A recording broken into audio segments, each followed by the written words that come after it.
Okay, so how do we get this out to enough people fast enough to make this matter? I think that the story is important. I think that that's one thing that conservatives have really failed at in the past is telling a story, and we need to get better at telling stories. That's why Joe Biden can go say the most ridiculous things and people still applaud him, but he's a good storyteller. And I think one of the stories that we need to be bringing back to our communities, our family, our friends, and what we do in our social media lives is reminding black folks, look, we are inherently distrustful of government. We always have been. We should be. We have good reason to be. We're distrustful of police. We've had good reason to be in our history. So why would you invite more government into your life? I use the same argument with Obamacare. Why would you invite more government into your life?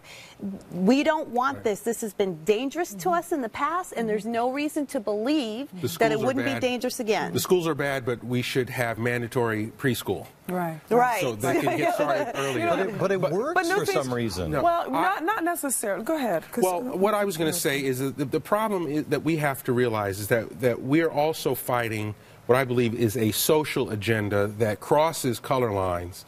Eric Holder talked about making guns like cigarettes, where you're going to put them off in the corner. And this is similar to what happened to my son at El Camino Real, is that here is this idea that to own guns, to want to own a gun, to like guns makes you bad, crazy, suspect. We had better do a background check on you because there's got to be something wrong with you if you want a gun. Right. Whereas to eschew guns makes you a good person, righteous, noble, and that is some heavy stuff to fight. Well, I think it's more than just, and let me just wrap this up. It's more than just telling a story. It's standing up. It's saying enough is enough, and it's loud action in the same type of intense protest that was brought against other injustice has to happen here. It can't just be. That's what we're doing. That's why Cure came out with the ad, and I've got a lot of pushback on it. It's very provocative. It's reminding us of a time in history that people don't want to talk about. But the KKK, 6 million people thought it was a whole country. It was 5% of the country. 100 million people sat quietly while they wreaked havoc over one little small part of our society. 3,000 lynchings in a very short period of time. We're never going to let this happen again. So Cure is pushing in.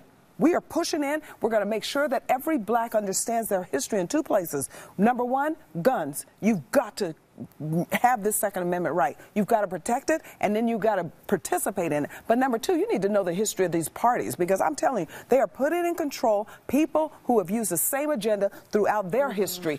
Uneducated, unarmed, and dependent. And I want to say, just and that's the this Democrats. last little bit, is we are really fighting what's happening in the school system. Because the people who are teaching history in school are some of the very same people who are telling us that guns are bad, that guns in the black community is racist. And so we've really got to stand One of the best up things against could have that. happened is the social media, because now we can get our message to the black community. Because what used to happen is that guard, those overseers, would sit there and make sure that there were no channels into these communities. You have to go through the black church, the left black church, or you have to go through these politicians. Not anymore. The internet takes us in, and we can develop our own ads and our own messaging, and we're doing it. Back in a minute.